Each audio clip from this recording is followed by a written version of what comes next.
할머니가 읽어주는 하나님 말씀 쉬운 성경 일독 도전하기 역대상 19장.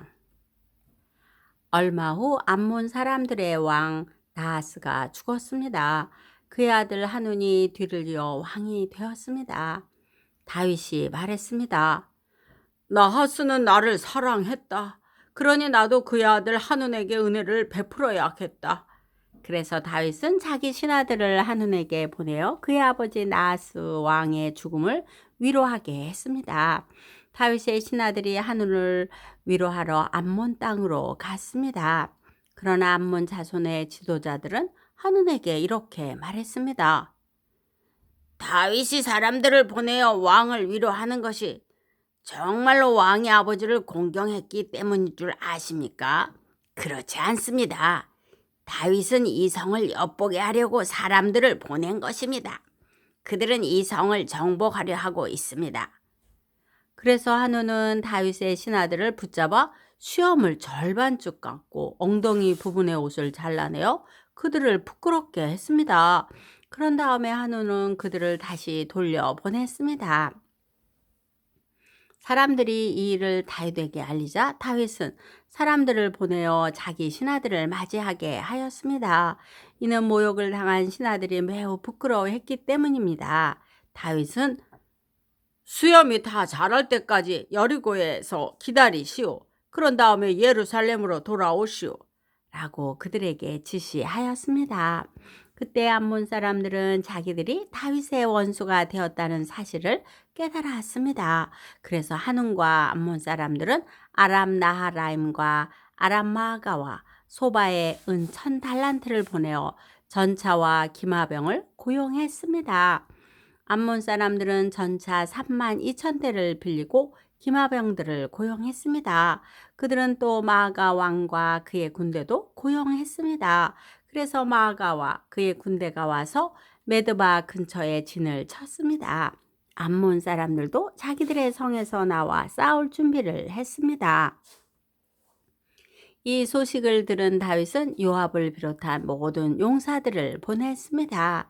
암몬 사람들도 나와서 싸울 준비를 했습니다. 그들은 성문 곁에 서 있었습니다. 도로 온 왕들은 암몬 사람들과 따로 떨어져 들에 있었습니다. 요압은 자기들의 앞과 뒤에 적이 진을 치고 있는 것을 보고 이스라엘에서 가장 뛰어난 용사들을 뽑아서 아람 사람들과 싸울 준비를 하게 했습니다. 그리고 요압은 나머지 군대를 자기 동생 아비새에게 맡겨 암몬 사람들과 맞서 싸우게 했습니다. 요압이 아비새에게 말했습니다. 만약 아람 사람들이 너무 강해서 내가 어려워지면 나를 도우러 오너라. 만약 암몬 사람들이 너무 강해서 내가 어려워지면 내가 도우러 가겠다. 용기를 내어라. 우리 백성과 우리 하나님의 성들을 위해 용감히 싸우자. 여호와께서 스스로 보시기에 오르신 대로 하실 것이다. 요압과 그의 군대가 아람 사람들을 공격하자 아람 사람들은 도망쳤습니다.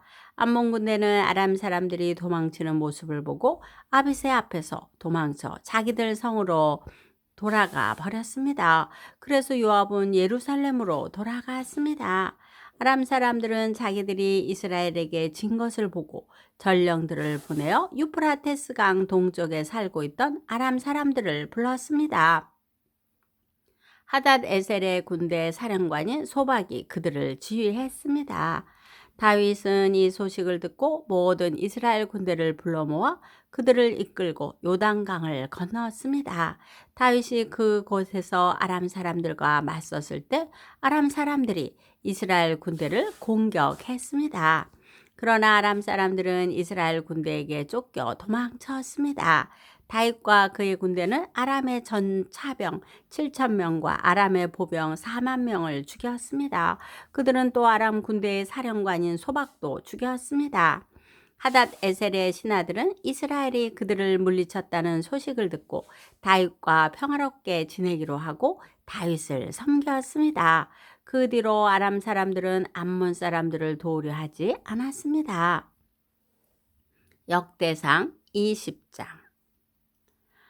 봄이 되어 요압이 이스라엘 군대를 이끌고 전쟁터로 나갔습니다. 그때는 왕들이 전쟁터에 나갈 때였으나 다윗은 예루살렘에 머물러 있었습니다. 이스라엘 군대는 암몬 땅을 멸망시키고 라파 성으로 가 성을 공격하여 멸망시켰습니다. 다윗이 그들 왕의 머리에서 금관을 벗겨냈습니다. 한 달란트나 되는 금관에는 값진 보석들이 박혀 있었습니다. 그 금관은 다윗의 머리에 씌워졌습니다. 다윗은 그 성에서 값진 물건들을 많이 빼앗았습니다. 다윗은 라빠 성에 있던 사람들을 끌어내어 돕질과 곡괭이질과 도끼질을 시켰습니다. 또한 다윗은 암몬 사람들의 모든 성에서도 그와 똑같은 일을 한 뒤 군대를 거느리고 예루살렘으로 돌아왔습니다. 오래지 않아 게셀에서 이스라엘과 블레셋 사이에 전쟁이 일어났습니다. 그때 우사 사람 시브게가 거인족의 자손 10배를 죽였습니다. 그래서 블레셋 사람들은 항복했습니다. 이스라엘과 블레셋 사이에 또다시 전쟁이 일어났습니다. 야일의 아들 엘하나니 가드 사람 골리앗의 동생 라우미를 죽였습니다. 라우미의 창은 배틀채처럼 컸습니다. 그 뒤에 가드에서 이스라엘과 블레셋 사이에 또다시 전쟁이 일어났습니다. 가드에는 굉장히 큰 사람이 있었습니다. 그는 손가락과 발가락이 6개씩 모두 24개가 있었습니다. 그도 역시 거인족의 자손이었습니다. 그가 이스라엘을 조롱하자 다윗의 형 시므아의 아들 요나단이 그를 죽였습니다. 이 블레셋 사람들은 가드에 살던 거인족의 자손입니다. 다윗과 그의 부하들이 그들을 죽였습니다. 오늘도 말씀 잘 듣고 읽었네요. 하나님께서는 이미 여러분 안에 좋은 일을 시작하셨습니다. 우리가 조금 부족해도 끝까지 사랑하시면서 도와주십니다.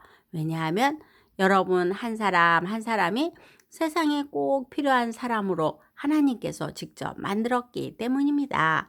여러분은 하나님께서 사랑하시는 특별한 귀한 존재, 사람이랍니다. 기도의 후원자이고 지지자이며 우리 손주들의 열렬한 팬인 할머니가 사랑하고 축복합니다.